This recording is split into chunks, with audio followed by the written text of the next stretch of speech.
One of the most famous artworks stolen from Africa is the iconic and priceless Ife head, which has been in the possession of the UK police and has been in the news lately. Original Ife bronze heads, of which only about 20 survive, are believed to be about 700 years old. The stolen statue with the British police is worth millions of dollars, and it is the subject of a dispute between a Belgian antique dealer and a Nigerian museum over its ownership. The bronze head, which was stolen from a museum in Nigeria in 1987, is believed to have been removed from Nigeria after it was stolen when thieves broke into the Jos Museum. The thieves made off with 9 of the museum's most precious treasures. In the 1980s and 1990s, Nigeria's museums suffered many such robberies. Staff from within Nigeria's National Commission of Museums and Monuments used to collaborate in some of the thefts.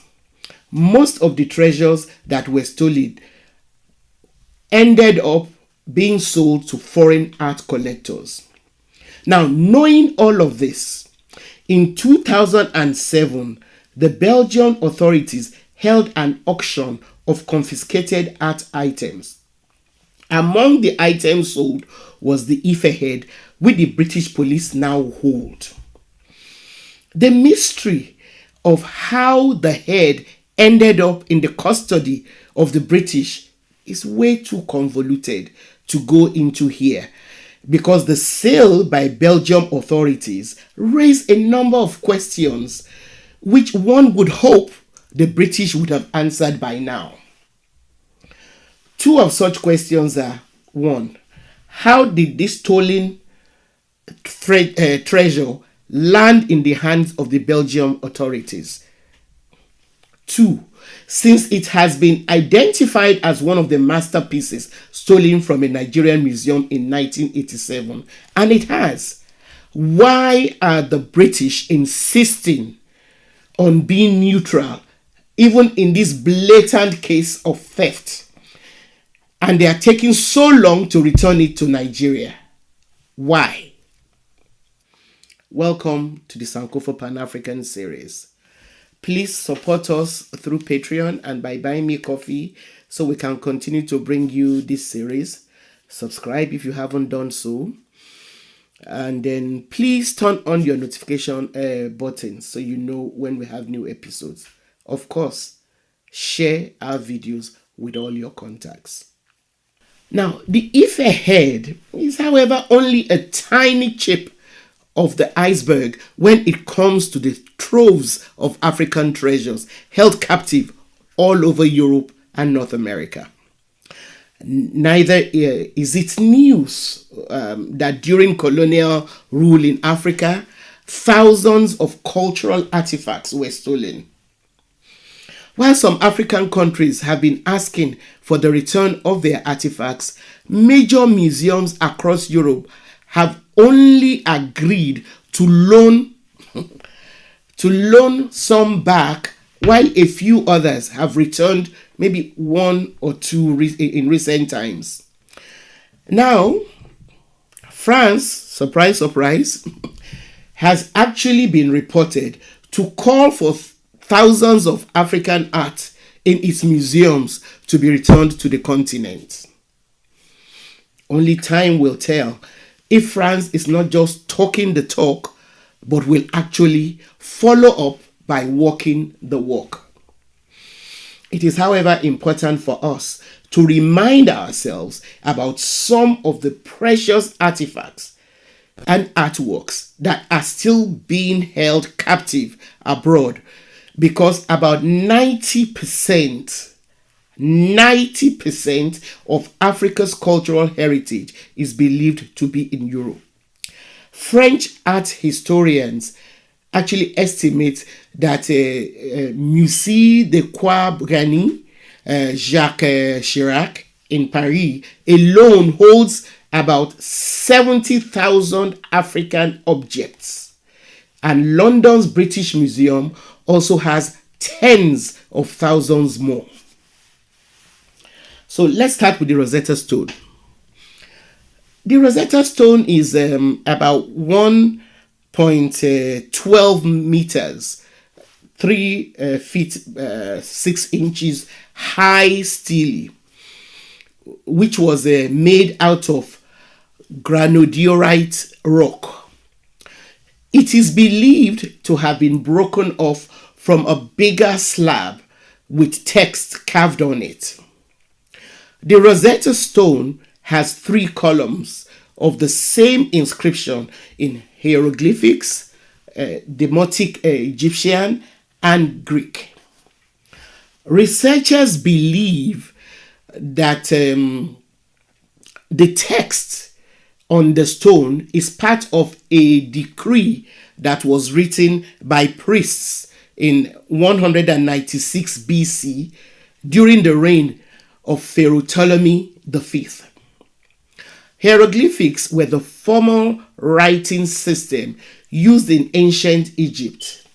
And hieroglyphics combine drawn objects, syllabic and alphabetic elements with some 1,000 distinct characters.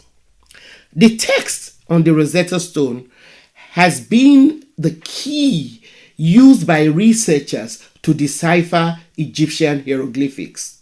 Without the Rosetta Stone, Egyptian hieroglyphics would still be a mystery today. The stone was discovered in July 1799 by soldiers fighting with Napoleon Bonaparte when they were building an extension to a fort near the town of Rashid, which is also known as Rosetta, in the area of the Nile Delta of Egypt. Now, the British took possession of the stone under the terms of the Treaty of Alexandria in 1801 after Napoleon was defeated. It was then taken to England in 1802 and was given to the British Museum by George III, who is the direct ancestor of Elizabeth II, the present monarch. So that if Charles or Williams are truly as repulsed as they claim they are by some of the acts of their ancestors, this is one tiny thing that they can insist on returning as one of the ways of correcting the wrong of their past. So please return the Rosetta Stone to Africa. Next, let's look at the popular Benin Bronzes, which are a collection of delicately made sculptures and plaques that were made out of bronze and brass.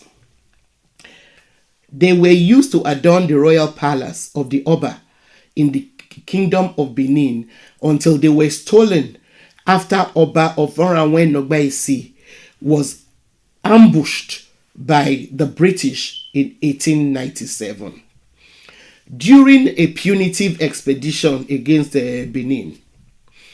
Other artifacts scattered away from Benin were carved out of ivory, brass, ceramic, and wood. Several of the pieces were sacred objects cast or made for the ancestral altars of past kings and queen mothers. Other innumerable royal objects were taken as a result of this so-called punitive expedition by the British, and they remain scattered all over the world. The British Museum in London claims that many of the Benin objects in its collection were given to it in 1898 by the Foreign Office and the Lords Commissioners of the Admiralty. Well, in February 2022, 2 of the Benin Bronzes were returned. And again, this is only a teeny weeny part of the treasures yearning to be returned to their home in Benin, Nigeria. The Bangua Queen is another example, another stolen object from Africa. The Bangua Queen is 32 inches tall, that's about 81 centimeters. It's a wooden carving from Cameroon. It is one of the most famous pieces of African art, and it has huge sacred significance for Cameroonians because it represents the power and health of the Bangua people.